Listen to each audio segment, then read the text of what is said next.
Hello friends, कैसे हैं आप सब? क्या हाल चले जी आप लोगों के? आई होप सो सब बहुत बढ़िया होंगे। चलिए जी, तो foundation accounts RTP part one हमने लास्ट क्लास में कवर किया था, जिसमें हमने डेप्रीसिएशन तक के क्वेश्चंस देख लिए थे। आज हम कौन कौन से चैप्टर करेंगे? आज हमारे पास है bills of exchange, consignment, sale of goods on approval basis, average due date, account current and final accounts. 6 chapter हम आज कवर करेंगे, फिर बाकी बचे कुछ चैप्टर्स हम कल वाले सेशन में कवर कर लेंगे। ठीक है जी। तो आइए जी, bills of exchange. Bills of exchange का क्वेश्चन उठाते हैं। देखो क्या कहता है। Prepare the journal entry for the following transaction in David's book. सबसे पहले तो ध्यान रखना, आपको किसकी बुक्स में एंट्री मांगी है इसने? डेविड्स बुक की एंट्री में, डेविड्स की बुक में एंट्री मांगी है आपसे, तो डेविड के पॉइंट ऑफ व्यू से आपको बात करनी है। ठीक, पहली एंट्री क्या कहती है? अच्छा, ये जो क्वेश्चन है ये आपका सर 10 मार्क्स तक का बन सकता है, क्योंकि इसमें एक एक एंट्री सर 2-2 नंबर की है। बढ़िया एंट्रीज है, तो आपको एक एक एंट्री 2-2 नंबर की है, तो 10 नंबर का बन सकता है। क्या कहता है वो कहता है डेविड्स एक्सेप्टेंस, 5 का भी बन सकता है वैसे। David acceptance to Samuel for 5000 discharged by a cash payment of 1000 and a new bill for balance plus ₹1100 rupees का इंटरेस्ट। वो कह रहा है डेविड की एक्सेप्टेंस, और हम कौन है? हम डेविड ही हैं। तो डेविड की एक्सेप्टेंस क्या हो जाएगी? तो डेविड का बीपी हो जाएगा। तो वो कह रहा है बीपी था 5000 रुपए का, इसकी पेमेंट कर दी उसने, 1000 रुपए तो कैश दिया, और बाकी जो बैलेंस है, बाकी जो 4000 रुपए है, वो एक नया उसने बीपी इशू कर दिया अलॉन्ग विद 100 रुपए का इंटरेस्ट, अलॉन्ग विद 100 रुपए इंटरेस्ट। तो एंट्री बताओ क्या बननी चाहिए? सर एंट्री बननी चाहिए कि पुराना बीपी खत्म हो गया, तो बीपी डेबिट 5000 रुपए, इंटरेस्ट 100 रुपए का इंटरेस्ट उसे और पे करना पड़ता है, तो इंटरेस्ट एक्सपेंस डेबिट 100 रुपए, टू कैश 1000 रुपए एंड टू न्यू बीपी 4100। तो देखो क्या एंट्री बनेगी।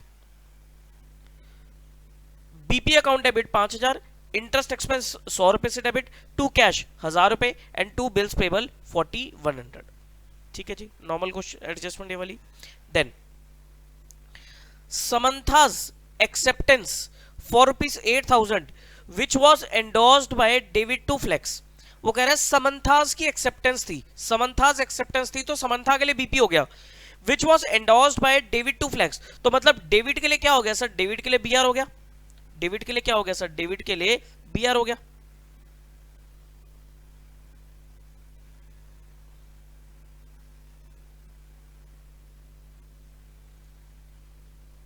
डेविड के लिए बीआर हो गया, और ये बीआर डेविड ने क्या करा सर? फ्लेक्स को दे दिया। ये बीआर डेविड ने क्या करा? फ्लेक्स को दे दिया, जो कि डिसऑनर हो गया।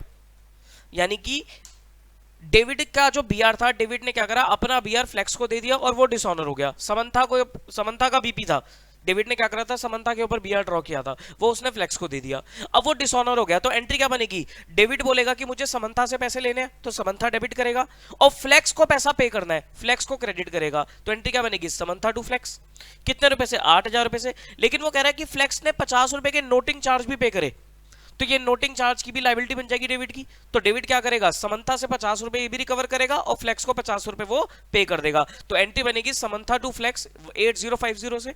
और फिर वो कह रहा है कि बिल विड्रॉन अगेंस्ट चेक। फिर क्या करा सर? डेविड ने फ्लेक्स को पेमेंट कर दी चेक से, फ्लेक्स टू बैंक।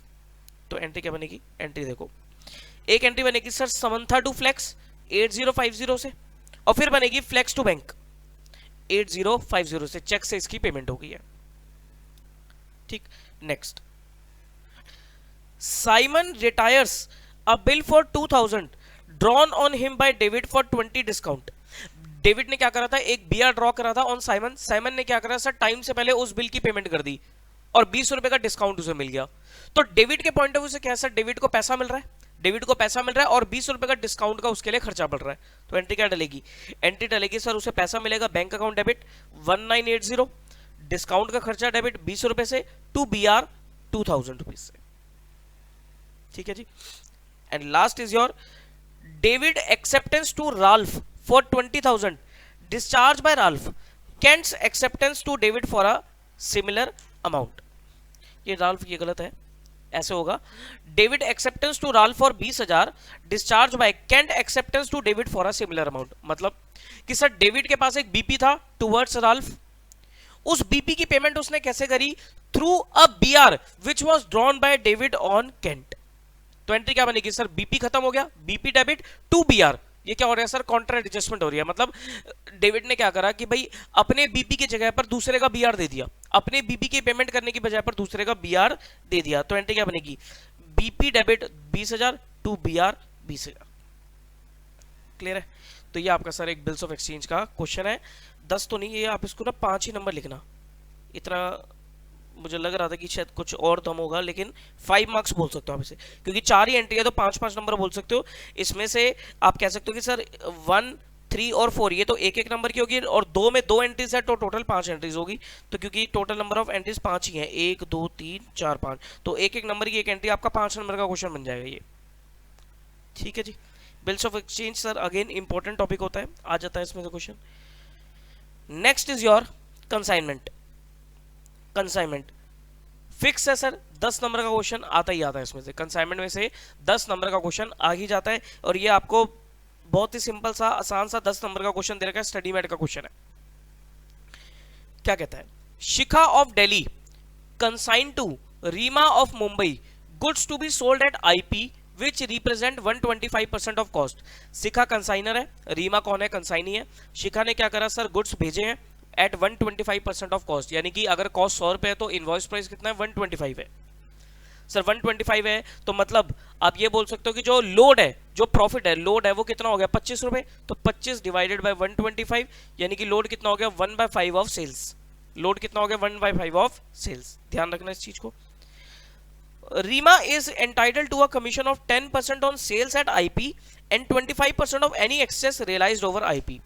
कंसाइनी की कमीशन के लिए क्या दे रखा है, कंसाइनी की जो कमीशन होगी वो होगी 10% on sales at IP. IP के ऊपर जितनी भी सेल्स करोगे उसका 10%, और आईपी से जितने ऊपर प्राइस पर आप सेल करोगे उतने एक्सेस का 25% निकाल लेंगे कमीशन भी।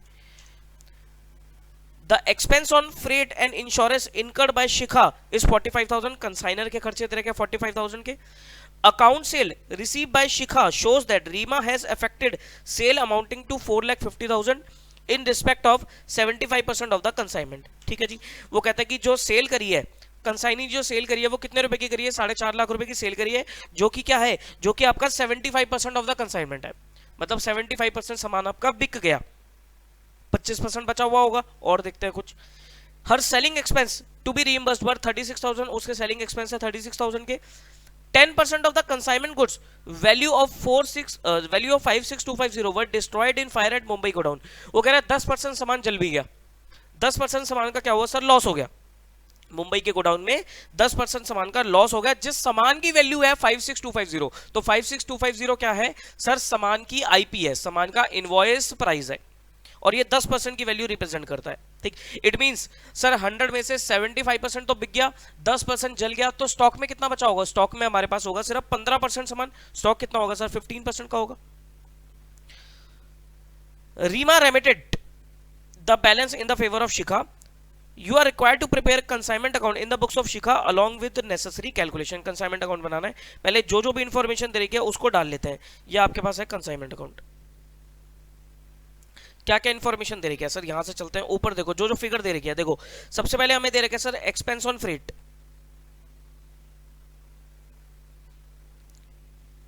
कंसाइनर के खर्चे दे रखे आपको 45 के, तो आपने यहां पर डाल दिया टू कैश 45। जो जो दे रखा है वो डाल देते हैं पहले। उसके बाद वो कहता है सेल करी है उसने, सेल कितने की करी है, 450 की, तो बाय कंसाइनी लिख दिया आपने, बाय रीमा 450 रुपीज की सेल लिख दी, 4,50,000 की। रीमा के सेलिंग एक्सपेंस आपके कितने के, 36,000 के।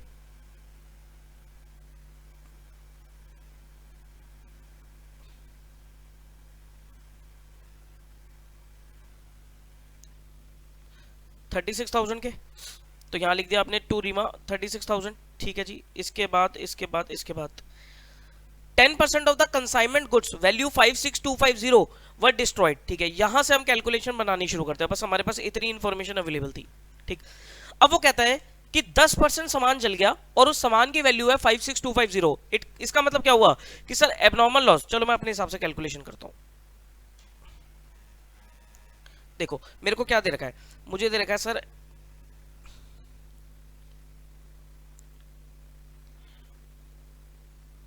एबनॉर्मल लॉस आईपी पे 56,250 दे रखा है, 56,250। और ये कितनी परसेंट वैल्यू रिप्रेजेंट कर रहा है, 10% वैल्यू रिप्रेजेंट कर रहा है। इसका मतलब goods Saint on consignment, IP पे कितने होंगे सर? 56250 जो है वो 10% है, तो 100 कितना होगा? 562500, 5,62,500। ठीक, 5,62,500 that is goods Saint on consignment. ये देखो गुड्स सेंट ऑन कंसाइनमेंट मैंने लिख दिया होगा 5,62,500। ठीक है जी, इसका लोड हटा दो, इसका आप लोग लोड हटा दो। इसका लोड कितना होगा? इसका लोड हो जाएगा आपका 562,500 का 1/5, 562,500 का 1/5।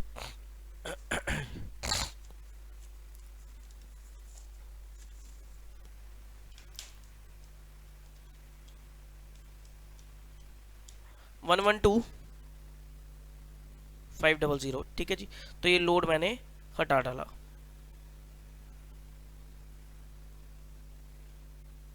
ठीक है जी, उसके बाद अब क्या करें सर? अब एबनॉर्मल लॉस की अगर मैं वैल्यू करूं, देखो एबनॉर्मल लॉस की अगर मैं वैल्यू निकालता हूं, abnormal loss,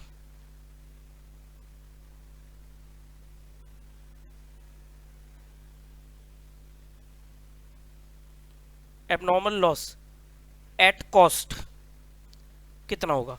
abnormal loss at cost कितना होगा? आईपी पे है 56250, तो मैं कैसे बोलूंगा, कैसे लिखूंगा इसे? 56250 जो है वो हमारा आईपी पे है, तो I will write it as 56250 IP पर है। अगर ये 125 है तो 100 कितना होगा? तो ये कॉस्ट पे निकल गया, 56250 डिवाइडेड बाय 125 इंटू 100, 45,000 निकल गया, plus proportionate expense of consignor, consignor के खर्चे, कंसाइनर के खर्चे कितने हैं सर? कंसाइनर के है 45,000 के खर्चे, इसका 10% दैट इज 4,500, तो कितना हो गया ये? 49,500। 49,500 का आपका एबनॉर्मल लॉस हो गया। देखो एबनॉर्मल लॉस आ गया आपका 49,500। आई होप आपको दिख रहा होगा, ये आ गया 49,500 का। ठीक है जी, अब देखो क्या क्या फिगर बची है हमारे पास। एबनॉर्मल लॉस निकल गया हमारा 9। अब अगर मैं निकालता हूं स्टॉक की वैल्यूएशन करता हूं, कंसाइनमेंट स्टॉक, बताओ स्टॉक कितना बचा होगा? 100 में से 75% सामान तो बिक गया, बचा कितना? और 10% जल गया, तो बचा कितना? 15%, 15% है। ठीक, तो value of goods, value of goods at IP, sir IP पे जो सामान था वो 562,500 था, इसका 15% निकाल लेते हैं, इसका 15% निकाल लेते हैं। 562,500 का 15%, 84,375, 84,375 plus proportionate expense of consignor, consignor के खर्चे कितने हैं? 45,000, इसका भी 15% डाल दो, 6750। तो टोटल कंसाइनमेंट स्टॉक कितना आ गया? 84,375, ये आ गया आपका 91125, 91125 का आपका कंसाइनमेंट स्टॉक आ गया। लेकिन ये आईपी पर है, तो अगर मैं इसमें से स्टॉक रिजर्व आपसे पूछूं, स्टॉक रिजर्व कितना होगा? स्टॉक रिजर्व हमेशा किस पर होता है सर? स्टॉक रिजर्व हमेशा गुड्स की वैल्यू पर होता है, यानी कि 84,375 पे होगा स्टॉक रिजर्व, इसका 1/5 होगा स्टॉक रिजर्व। तो आप क्या बोलोगे? 84,375 डिवाइडेड बाय 5 दैट इज 16,875 का स्टॉक रिजर्व, 16,875 का स्टॉक रिजर्व। ठीक, तो स्टॉक की भी वैल्यू आ गई, स्टॉक रिजर्व भी आ गया। आओ देखो इधर, इधर हम कहां तक पहुंचे सर? इन्वेंट्री आ गई मेरे पास 91125, स्टॉक रिजर्व आ गया मेरे पास 16,875। ठीक है जी, अब कमीशन का पॉइंट रह गया, कमीशन देख लो। कमीशन के लिए क्या कह रहा था? कमीशन के लिए कह रहा था क्वेश्चन में कि कमीशन कितनी होगी? 10% of sales at IP, sales at IP. अब सबसे पहले बताओ सेल्स एट आईपी होनी कितनी चाहिए? सेल्स एट आईपी, भाई आईपी कितनी है? 562,500, इसका 75%, तो ये होनी चाहिए सर सेल्स एट आईपी। 562500, इसका 75%, यानी कि 421875 होनी चाहिए। देख लें ठीक जा रहे हैं, राइट। 421875 421875 होनी चाहिए। बट एक्चुअल सेल कितनी हुई है? एक्चुअल सेल्स उसने कितने की करी है? आई थिंक 450 की करी थी।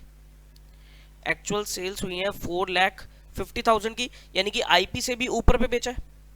450 की सेल्स हुई है, तो एक्सेस कितना हो गया? एक्सेस हो गया आपका 28125 28125। कमीशन कैसे निकलेगा? कमीशन कह रहा था 10% ऑफ सेल्स एट आईपी, यानी कि 421875 का तो 10% प्लस जो भी एक्सेस है 28125 इसका 25%, ये सेल्स आपकी, यानी कि 421875 का 10% और 28125 का 25%, तो टोटल आ गया आपका 49219 49219 की कमीशन हो गई।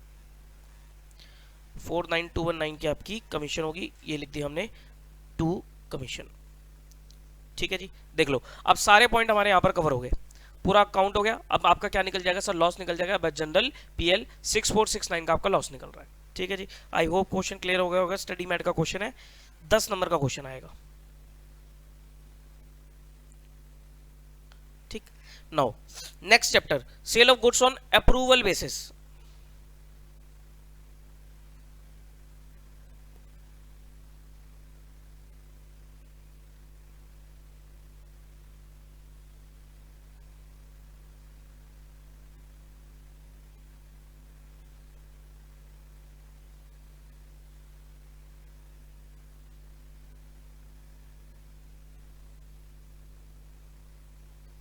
क्या कहता है?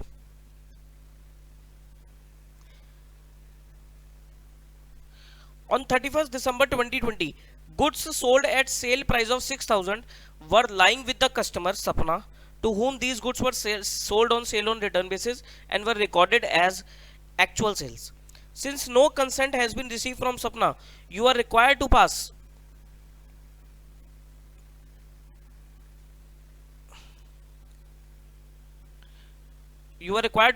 adjustment entry presuming that goods were sent on approval at a profit of cost plus 20% and market price is 10% less than cost price. करो सर, दो एंट्री डलती है सेल रिवर्स करने की एंट्री। सेल रिवर्स करने की एंट्री क्या डलेगी? Sales account debit to सपना, कितने से सर? 6,000 का सामान हमने उसे बेचा था, तो 6,000 रिवर्स करोगे। और एक एंट्री डलती है inventory with customer, inventory with customer debit to trading account. कितना हो जाएगा? ये डलती है सर आपकी, अच्छा प्रॉफिट जो है वो कॉस्ट का 20% है, यानी कि कॉस्ट पे 1/5 है। कॉस्ट पे आपका क्या है? 1/5 है, तो सेल्स पे कितना होगा बताइए? कॉस्ट का 20% है, तो सेल का कितना होगा? सेल का 1/6 होगा। सेल का कितना होगा? 1/6 होगा। ठीक, तो 6,000 माइनस 6,000 का 1/6 दैट इज 5,000 आ गया। दैट इज कितना आ गया आपका? 5,000 आ गया। लेकिन वो कह रहा है कि प्रेजेंट मार्केट वैल्यू जो है वो 10% कम है, तो आप इसका 90% लेकर चलोगे 4,500 पे, क्योंकि एनआरवी कम हो गई है। 4,500 पे आप इसे लेकर चलोगे। क्लियर है? तो ये आपकी दो एंट्री डलेगी। आओ देखो, होगी एक आपकी सेल टू सपना 6,000 से, inventory with customer to trading 4,500 से। 4,500 कैसे निकाला इसने? इसने निकाला सर सेल प्राइस है आपका 6,000 रुपये, प्रॉफिट उसमें से हटाया 1,000 रुपये का, कॉस्ट कितनी आएगी? 5,000। लेकिन जो मार्केट प्राइस है वो कितना है आपका? 90% है, तो 4,500 आएगा आपका। Next, average due date. Average due date इसमें आपको क्या क्या दे रखा है? डेट ऑफ बिल दे रखी है आपको, टर्म दे रखी है, अमाउंट दे रखा है। ठीक, तो ये बिल की डेट है, टर्म है, आपके पास अमाउंट है। ठीक, तो क्या क्या कॉलम बनाओगे सर? डेट ऑफ बिल होगी, टर्म हो गई, देखो ये आपके कॉलम्स बन गए। डेट ऑफ बिल होगी आपके पास, टर्म होगी आपके पास, ड्यू डेट निकल जाएगी, फिर अमाउंट हो गया, फिर number of days from the base date हो गया, फिर आपका प्रोडक्ट हो गया। पहले इसको पूरा करते हैं। देखो ऊपर आपको लिखना होता है सर क्या क्या लिखोगे, ये सब चीजें मेंशन करोगे। Calculation of average due date taking 4th May as base date, ये लिख देना सर कौन सी डेट को आप बेस डेट मान रहे हो। बताओ 1 March 2021 आपकी डेट ऑफ बिल है, 1 March 2021 is your date of bill. 2 महीने का टाइम है तो क्या बन जाएगी, मार्च अप्रैल में 4th May ड्यू डेट आ जाएगी। 1 March 2 महीने 4th May ड्यू डेट आ गई। अमाउंट है आपका 20,000 रुपए का। 10 मार्च 3 महीने 15,000। 10 मार्च में 3 महीने जोड़ोगे तो ये आपका जून आएगा 13 जून, 3 महीने 13 जून 15,000 रुपए। 5 अप्रैल 2 महीने 10,000। अप्रैल में 2 महीने जोड़ोगे तो 4 और 2 6 और 5 6 7 8 जून 10,000। 5 अप्रैल 2 महीने 8 जून 10,000 रुपए। 23 अप्रैल में 1 महीना, मई 23 और 26 में 18750। 23 अप्रैल में 1 महीना, 26 में 18750। 10 में 2 महीने 25,000। 10 में 2 महीने, 10 मई में 2 महीने जोड़ोगे 5 2 7 10 और 3 13, 13 जुलाई 25,000। ठीक है जी, ये हो गया। बेस डेट किसे मानोगे सर, बेस डेट होगी आपकी 4th में, इस 4th मई को बेस डेट मानोगे आप। अब क्या करोगे, अब आप डेज कैलकुलेट करोगे 4th में से, बेस डेट से लेकर आपकी ड्यू डेट तक के। जैसे 4th में से 4th में तो 0 ही हो गया, प्रोडक्ट भी 0 हो गया। 4th में से 13 जून तक कैलकुलेट करो। देखो 4th में से 13 जून तक कैलकुलेट करोगे तो कैसे कैलकुलेट करते हैं सर, मई में 31 डेज होते हैं, मई में 31 डेज होते हैं। 31 में से 4 गया तो कितने बचे, मई के 27 दिन बचे, जून के आपके 13 दिन हो गए, तो 27 और 13 हो गया आपका 40। तो 40 के हिसाब से प्रोडक्ट निकालोगे तो 6 लाख आ जाएगा। अब 4th में से 8 जून की बात करें तो मई के 27 दिन प्लस 8, 27 और 8 35, तो 35 इंटू 10 350 आ गया। 4 मई से 26 मई तक तो 26 माइनस 4 22 दिन हो गए, 22 इंटू 18750 412500 आ गया। 4 मई से 13 जुलाई, मई के 27 दिन, जून के 30 दिन और जुलाई के 13 दिन, ये आ गया 70। तो 70 इंटू 25,000 17,50,000, तो टोटल कितना आ गया 312500 और अमाउंट का टोटल है 188,750। एवरेज ड्यू डेट कैसे निकलती है, इसका फॉर्मूला होता है sir base date plus days equal to total of product divided by total amount. ठीक, बेस डेट आपकी 4th में, टोटल ऑफ प्रोडक्ट कितना है आपका 3112500 और 18750, तो ये कितना आ रहा है 3112500 डिवाइडेड बाय 88750, तो ये आ रहा है कुछ 35 डेज आ रहा है आपका।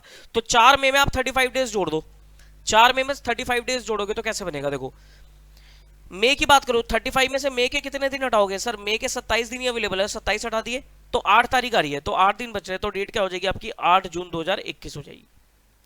तो ये आपका एवरेज डेट ड्यू डेट हो गया। ठीक, कितने नंबर का क्वेश्चन है sir average due date, 5 number, ये 5 नंबर हो गया। ऊपर sale of goods on approval, ये भी 5 नंबर था। अगला है सर अकाउंट करंट, ये भी 5 नंबर का, अकाउंट करंट पढ़ो। Mister P owed 12,000 on 1 January 21 to mister Q. Mister P को पैसा पे करना है टू मिस्टर क्यू, तो मिस्टर क्यू को क्या है पैसा पी से लेना है, 12,000 रुपए लेने हैं 1 जनवरी 2021 को।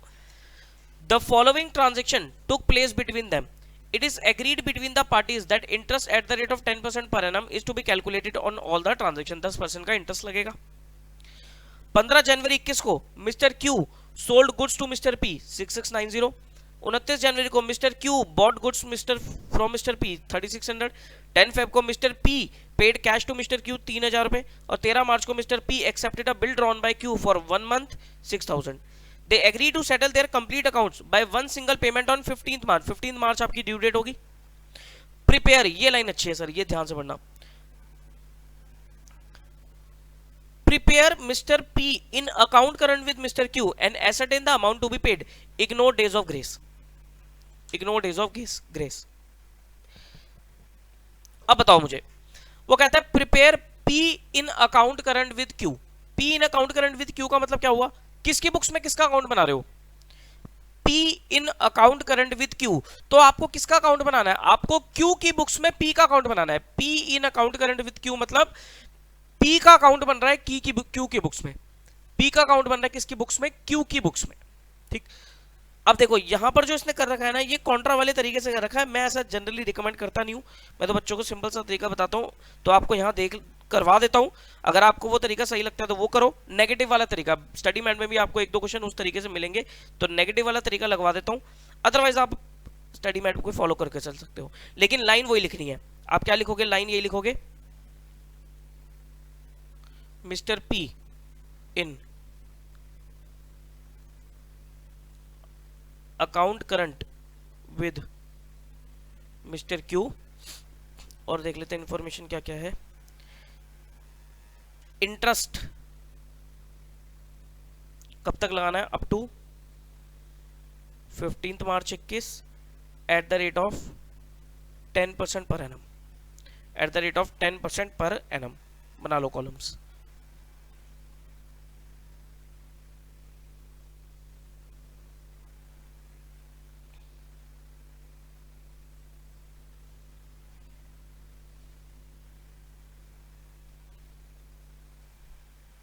बताओ भाई कौन कौन से कॉलम बनेंगे। एक तो हो गया date, particulars, amount, due date,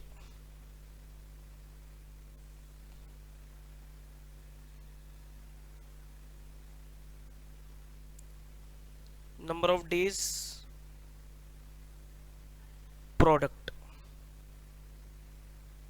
date, यही सारी चीजें रिपीट कर लेते हैं इधर।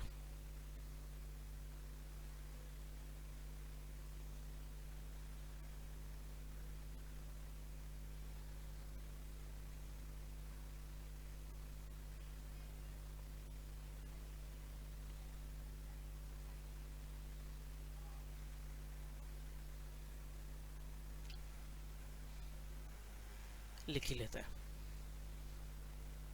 डेट,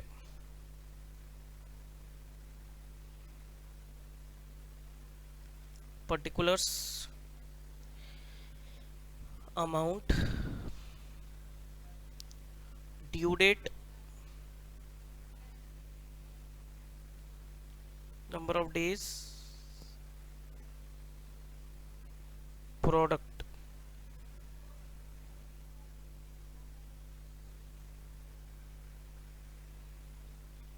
ठीक है जी, दिख रहा है आपको ये?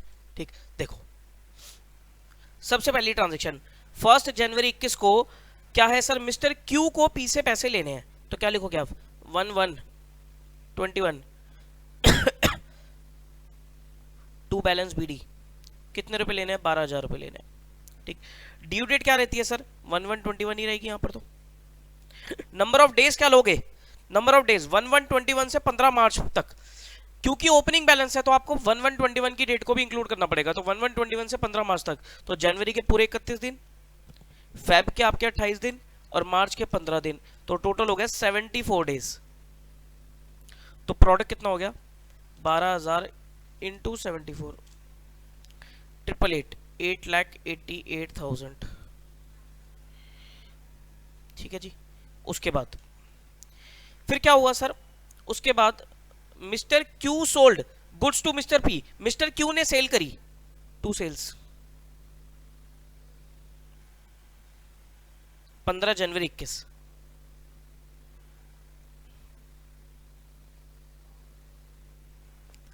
कितने के, 6690, 6690। तो 15 जनवरी से 15 मार्च तक। अब 15 जनवरी इंक्लूड नहीं होगा, तो जनवरी के बैलेंस डेज 31 माइनस 15, 16 दिन जनवरी के प्लस 28 दिन फेब के और 15 दिन मार्च के, तो ये हो गया 59।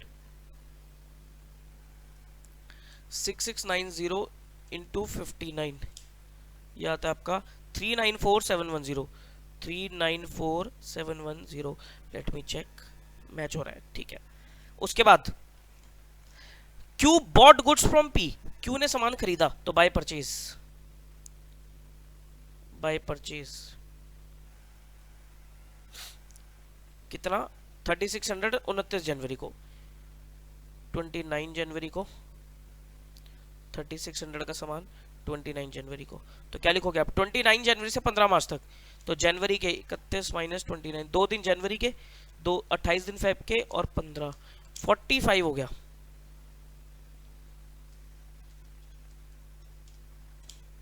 $162।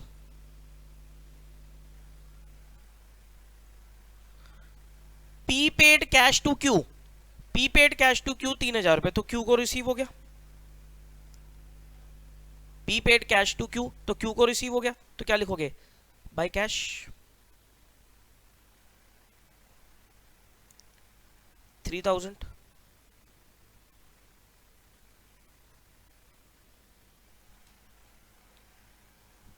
February को, ड्यू डेट इज 10 February।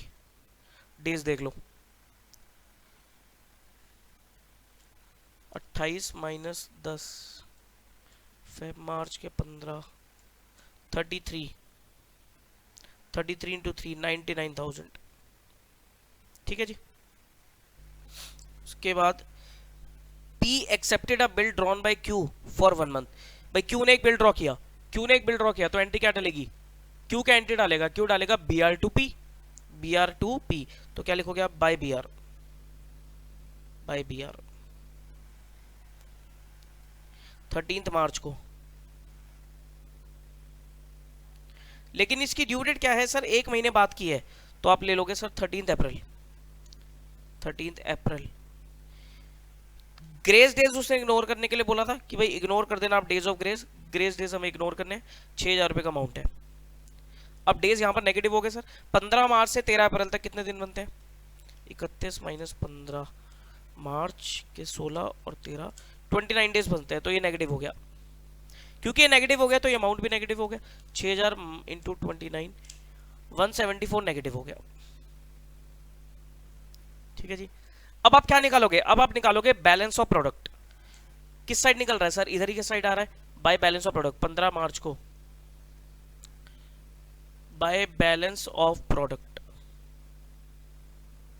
कितना सर, प्रोडक्ट का बैलेंस देख लो, ये देखो 174 यहां नेगेटिव है, तो इधर मैं ऐड लिख सकता हूं भाई, इधर मैं ऐड कर सकता हूं 174 को।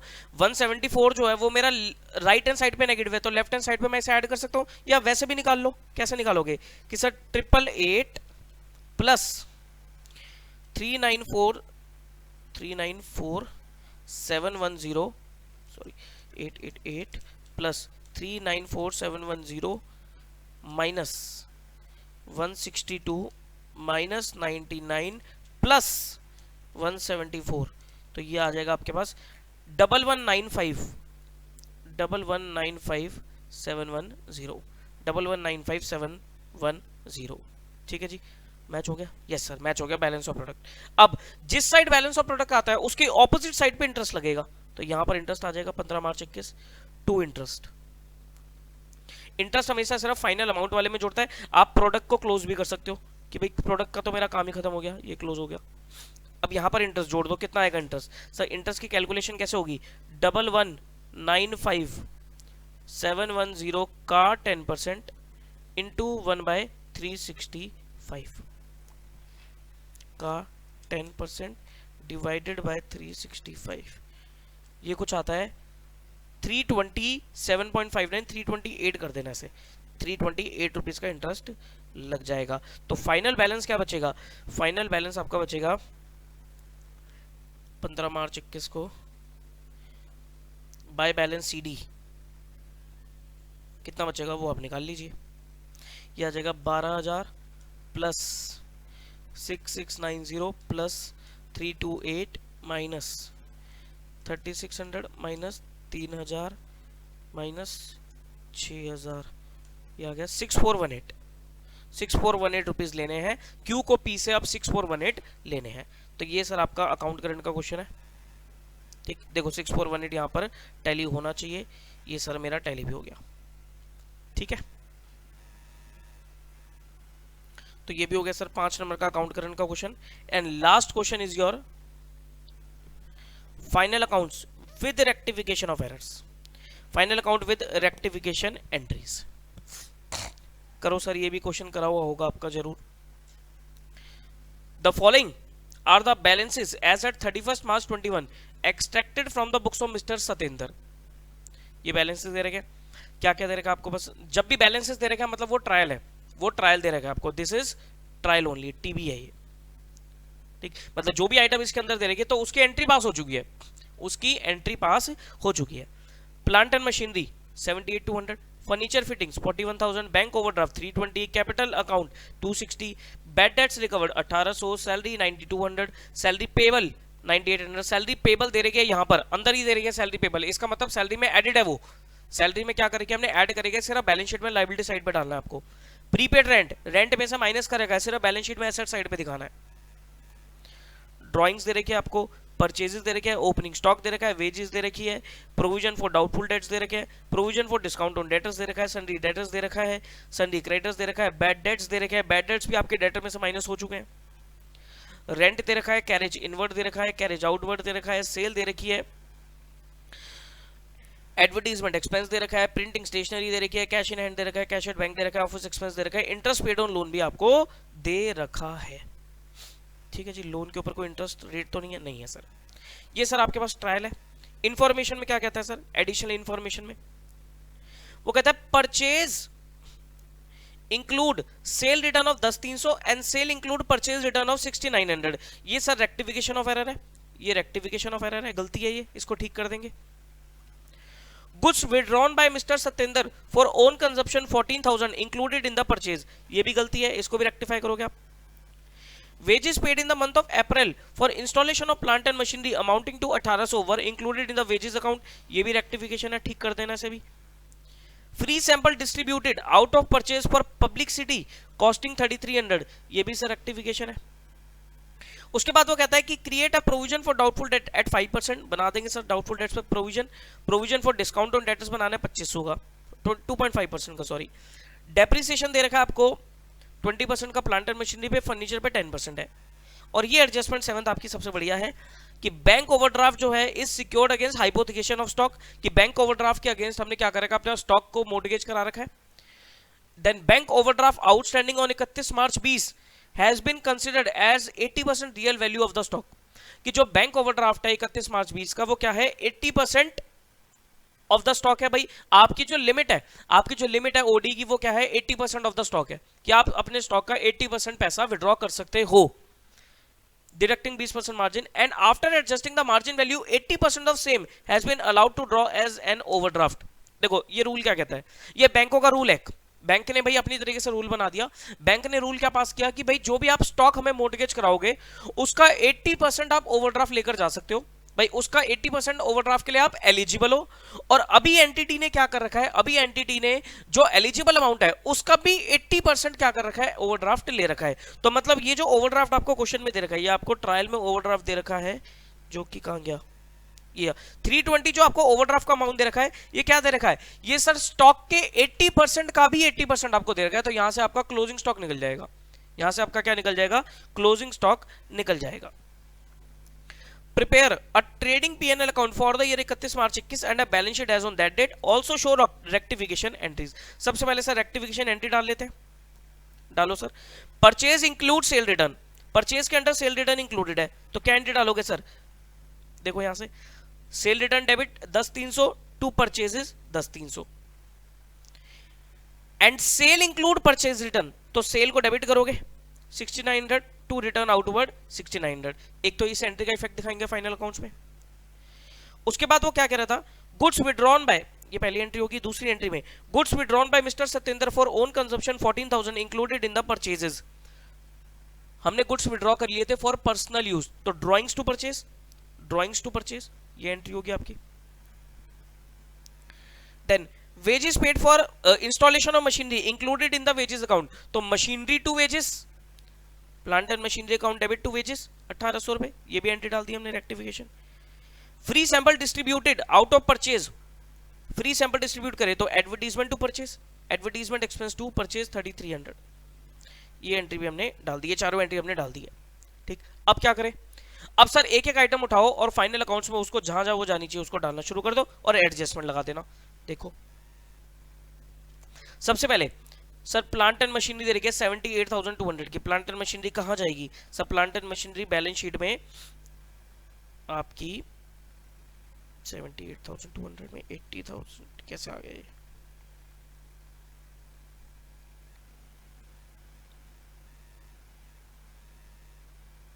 अच्छा ठीक है, प्लांट एंड मशीनरी इसने कैसे लिख दी यहाँ पर? 80,000 पूरी लिख दी। ये 80,000 पता है कैसे आया? ये आया सर 78,200 तो फिगर थी, उसमें जो इंस्टॉलेशन वाला काम था 1,800 रुपये, वो इसने ऐड कर दिया। भाई 1,800 से आपका क्या हुआ था सर? प्लांट एंड मशीनरी की वैल्यू बढ़ रही थी, ये वाली entry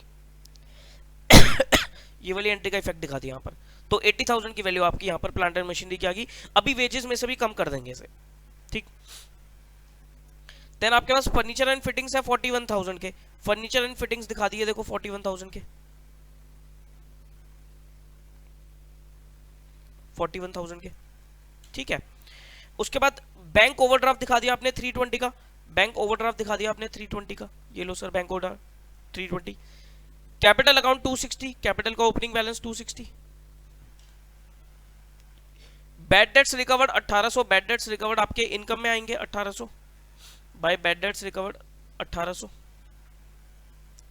salary 90,200 to salary 90,200। Salary payable outstanding salary, salary में यहां पर मैं ऐड कर चुका हूं क्योंकि ट्रायल में दे रखे तो सीधा लाइबिलिटी में डाल देते हैं। Payable salaries 9800। प्रीपेड रेंट, वो रेंट में से माइनस हो चुका है, अब सीधा सीधा एसेट में दिखा दो प्रीपेड रेंट 1200। ड्राइंग्स 32,000 की, देखो ड्राइंग्स थी आपकी कितनी 46,000। 46,000 कैसे आया? 32,000 में सर हम ये वाली एंट्री और जोड़ देंगे, ये 14,000 और जोड़ देंगे, ये 14,000 जोड़ देंगे, तो 32 प्लस 14 कितना हो गया? 46 हो गया, 46 हो गया, ठीक। उसके बाद परचेजेस 640, परचेजेस 640, ये लो purchases purchases purchases purchases to purchases 612,400। ये 612,400 कैसा है? देखो परचेज कहां पर क्रेडिट हो रही थी, परचेज का इफेक्ट आप दिखा देना यहाँ पर। एक तो परचेज आपकी यहाँ पर क्रेडिट हुई है, तो 612,400 640 माइनस 10,300 करोगे, इसको मार्क कर देता हूँ मैं। एक तो ये वाला अमाउंट हो गया 10,300 माइनस किया, 640 माइनस 10,300 माइनस एक ये आपने क्रेडिट किया 14,000 माइनस फिर किया आपने माइनस 3,300 ये किया माइनस 3,300, तो ये हो गया आपका 612,400। तो 612,400 आपको यहाँ पर आ गया अमाउंट, ठीक है जी। ओपनिंग स्टॉक 129 डालो, opening stock to opening stock 129। Wages 48600, wages to wages 48600, देखो 48600, इसमें से क्या करोगे सर? वेजेस माइनस करोगे, कितने की वेजेस माइनस करोगे? ये वाला अमाउंट माइनस कर देना 1800 माइनस 1800, तो ये कितना आएगा? 46800, 46800।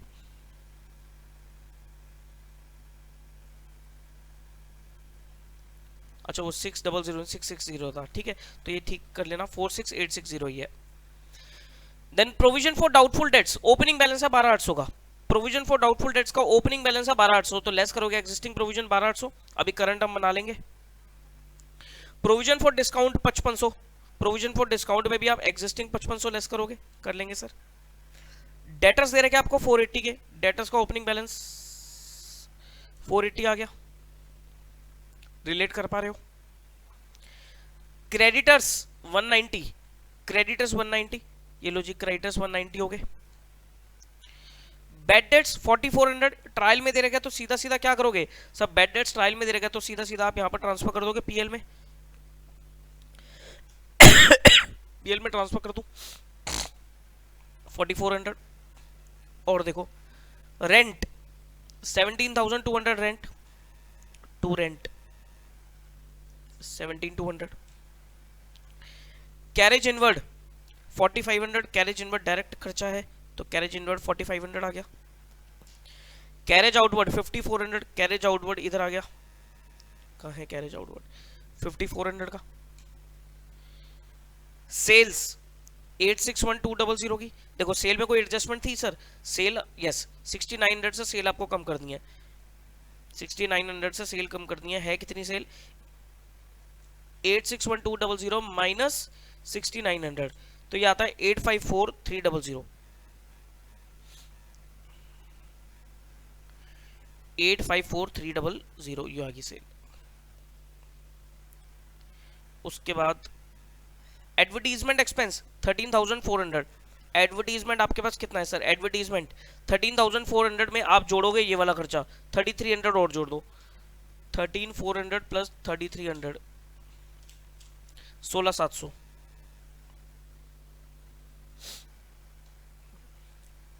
Printing and stationery 5000। Printing and stationery 5000। Printing and stationery ये रहा आपका 5000। Then you have cash in hand 5800। Cash in hand balance sheet में आ रहा होगा 5800 का। कैश एट बैंक 12500 का। ऑफिस एक्सपेंस 40640 के। ऑफिस एक्सपेंस ऊपर आ रहे होंगे। ऑफिस एक्सपेंस ये आगे 40640। Interest paid on loan 12000। Interest paid on loan, interest on loan 12000। ठीक है जी, तो ये ट्रायल की आइटम तो पूरी डाल दी। अब रेक्टिफिकेशन वाली पे आ जाओ। रेक्टिफिकेशन में क्या क्या रह गया हमारा? एक तो ये सर हमारा क्या था, this is your sale returns and this is your purchase return, तो ये हटा दो। 10300 सेल में से हटाओ और 6900 परचेज में से हटाओ। 10300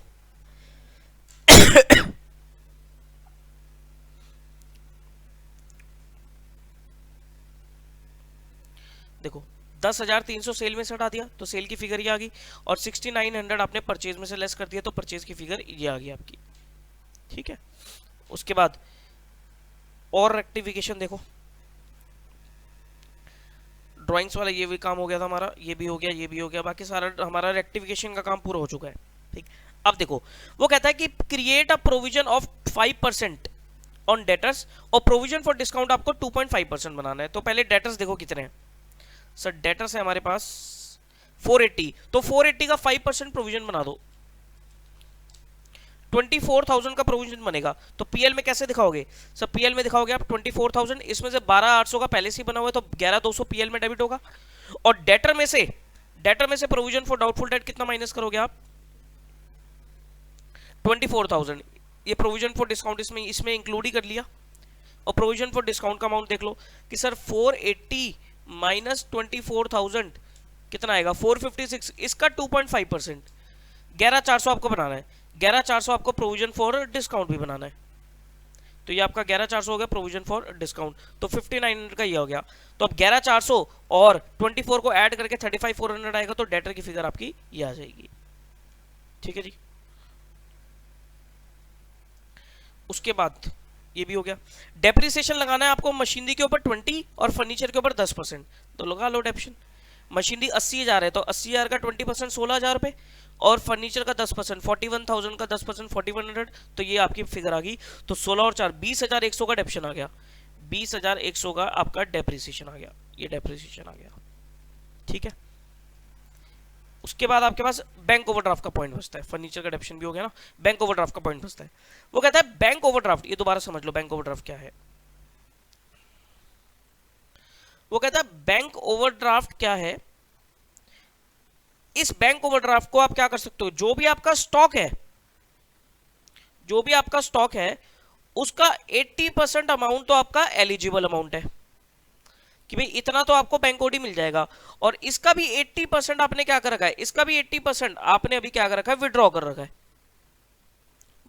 है, और आपको ये वाला विड्रॉल वाला अमाउंट दे रखा है। विड्रॉल वाला अमाउंट आपको दे रखा है। वो कहता है कि सर आपने 320 का विड्रॉ कर रखा है, और ये 320 कैसा निकला? ये 320 निकला कि सर जितना भी मेरा क्लोजिंग स्टॉक है इसका 80% और इसका भी 80%। बस अब क्लोजिंग स्टॉक आप सॉल्व कर लो कि मान लो 80 और 80 कितना हो गया, 0.64 हो गया, 0.64 हो गया।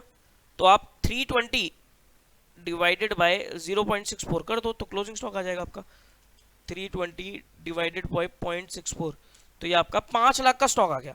5 लाख का स्टॉक आ गया। देखो इसने कैलकुलेशन दे भी रखी होगी यहाँ पर, ये देखिए कैसे देखा है। देखो क्लोजिंग स्टॉक कैसे निकाला इसने, 320 इंटू 100/80 इंटू 100/80, तो कितना हो गया आपका 5 लाख रुपए हो गया।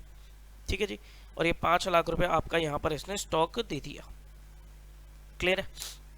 क्लियर है? अब चेक कर लो, सारी फिगर्स हमारी पूरी हो गई हैं।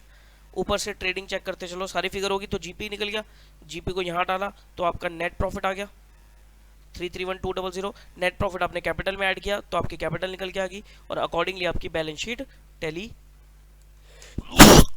कर जाएगी। क्लियर है? बोलो भाई, क्लियर है?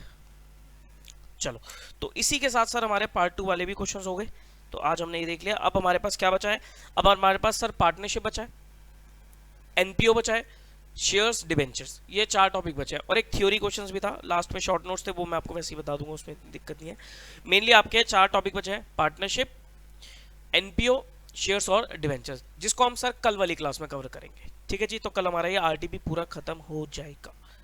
चलिए फिर, आई होप सर आपको क्लियर हुआ होगा। यहीं से ही सर आपका साथ साथ ही आरटीपी कवर हो जाएगा, आपको अलग से सेपरेटली इसको करने की जरूरत नहीं है। तभी मैंने इसको स्टार्ट किया है, क्योंकि बाद में क्या होता है, बच्चों के पास टाइम नहीं बचता है, फिर वो कहते हैं सर ये रह गया वो रह गया, कुछ भी चीज़ ना रह जाए, इसलिए मैं यहीं पर ही आपको कवर करा देता हूँ। और यहीं पर ही आप वीडियोस देख लोगे तो आपका यहीं पर ही काम पूरा हो जाएगा, आपको दोबारा करने की रिक्वायरमेंट नहीं है। ठीक है जी, चलो फिर मिलेंगे कल, अच्छे से तैयारी करो। All the very best to you, bye bye.